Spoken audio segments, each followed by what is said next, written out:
Hi there, Arseny. I'm very happy to see that you have sent us a set of essays for correction. This is great. Let's take a look at what you've written. The first one is your task 2 about staying in the same job for your entire life. Let's see what you wrote here, okay? So let's see. Living in the 21st century, career achievements became one of the most valuable in the life of humans. There are two major approaches to regard career path. Some people choose to dedicate themselves fully to one job and stay there for all their life. Meanwhile, others are more flexible and potentially ready to change the job. This essay will give a look on both views and will also include my personal opinion in the end. Okay, so let's talk about a handful of things here.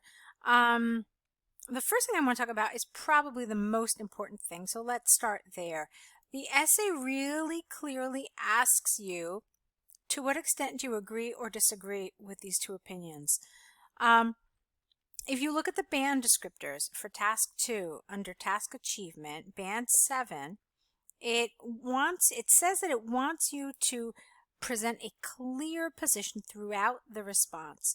Your position is essentially your answer to whatever this question or this command is. And throughout means from the beginning to the end. So essentially what that's telling you is that it really wants you to essentially answer this question in the introduction. So while this was nice, it's not really dealing with this. It's not making your position clear. Okay? So we don't know what your position is after reading this sentence. Okay? So if it just said discuss the advantages and disadvantages, then that would have been okay. You didn't even need to use your opinion. But since it wants to know how much you agree or how much you disagree, it is important to include that in your introduction. Okay, so that's the first thing, and like I said, the most important thing. The second thing is there were some errors in terms of grammar and vocabulary in this introduction. So now I want to look at those, okay?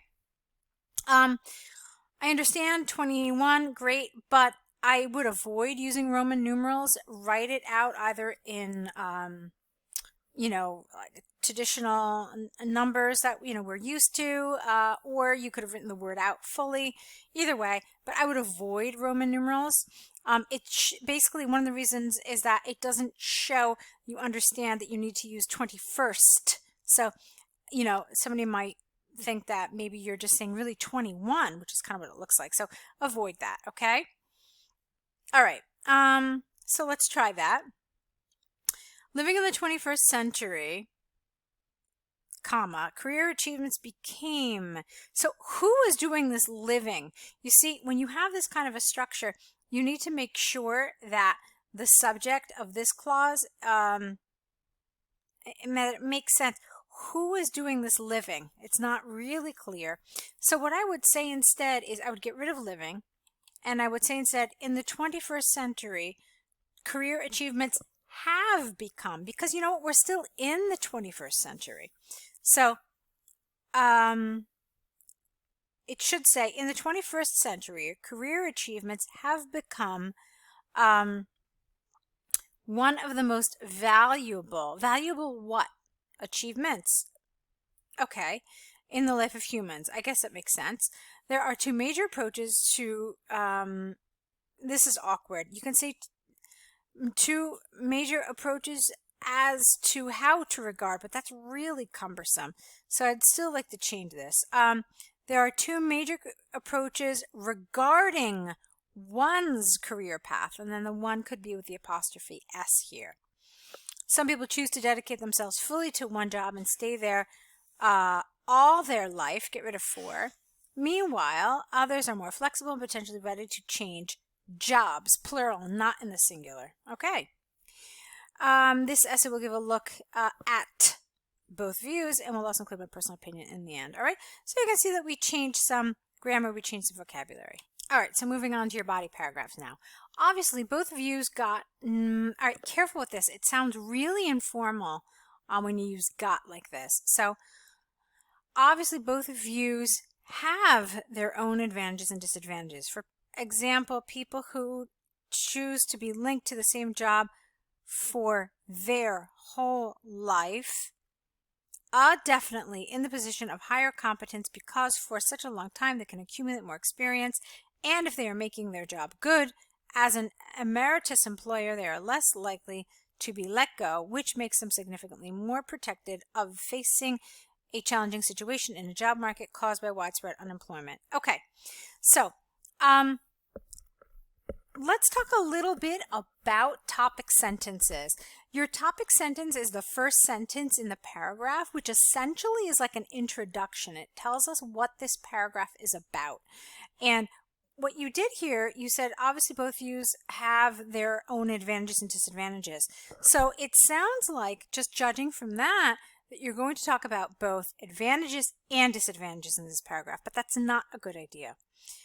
You really need to just stick to one, okay? It sounds like from the way you developed it that it was really just about advantages. So we need to rephrase this. It should say something more along the lines like, staying in the same job for one's entire career certainly has some advantages. Okay, and then one such advantage is that people will be in a position of higher rank because after many years they can accumulate more experience. Okay, you can see that I had to change around some words and some grammar here as well. Now, grammar here is a problem. We never start sentences with and you don't make your job good. You do your job well. Okay, so you could have said also, if they do their job well, and I don't know what you mean here. I think you meant as a long-term employee, they are less likely to be let go, which makes them significantly more protected against a challenging situation in the job market caused by widespread unemployment. All right, now we cleaned up some of the grammar, some of the lexis, but still it's really underdeveloped. Okay, it's really essentially a paragraph with just 3 sentences, and I think you needed to do more. What you wanted to do was pretty much have at least 5 sentences. So you needed one, which was the topic sentence, and then you need one main idea. So why is there an advantage? Give me an example of, tell me what an advantage is, and then explain that advantage. Now, then give me a second advantage of staying in the same job, and then give us an example of why that's an advantage.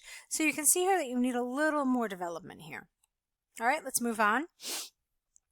One of the major disadvantages, which automatically can be considered as an advantage for those who are, get rid of the comma, who are more flexible and open to the opportunity of changing jobs, is the accumulated transdisciplinary experience, no comma again, which can be obtained only if you are involved in various projects.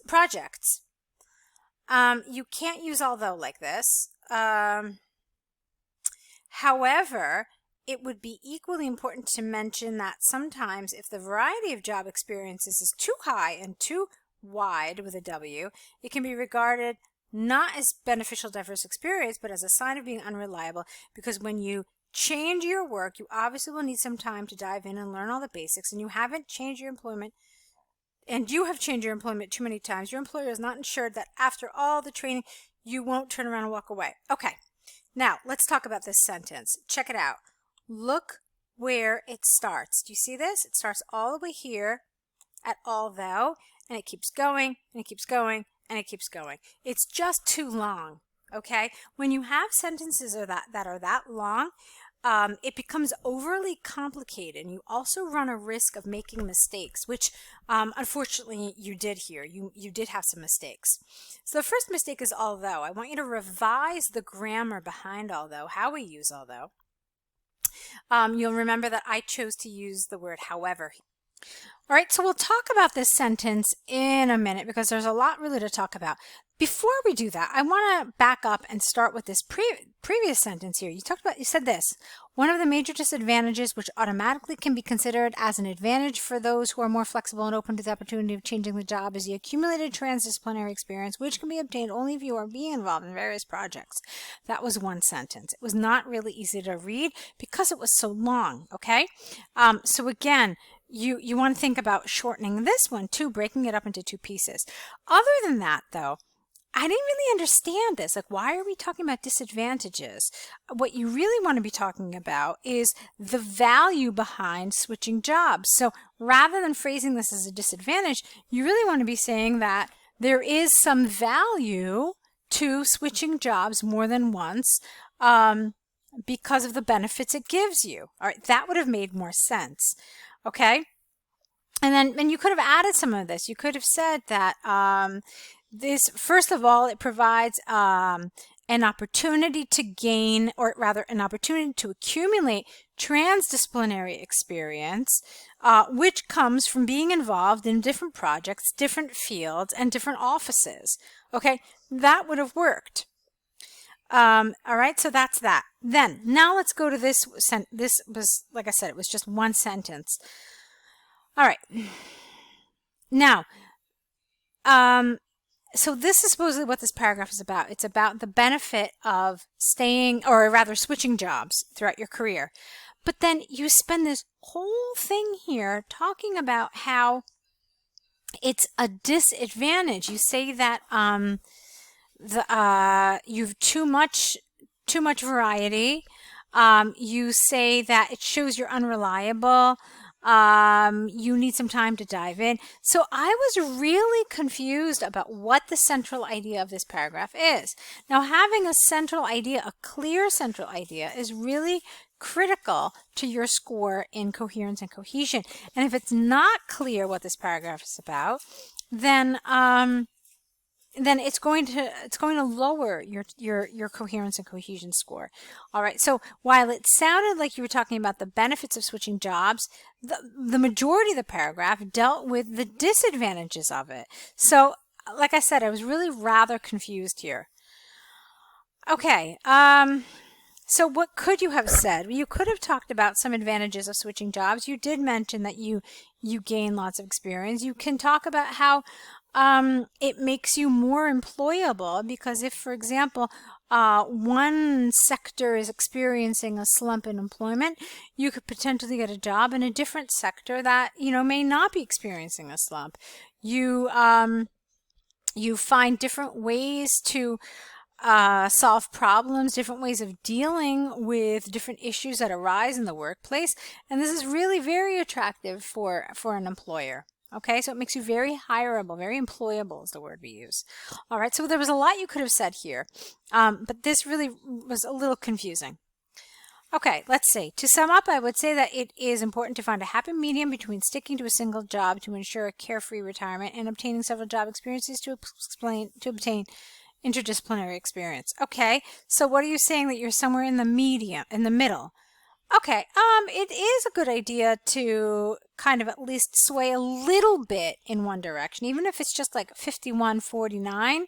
Just show us that, all in all, both are really important, but you maybe side a little more with one of them. Okay, now the other thing that I want to take a look at here is your word count.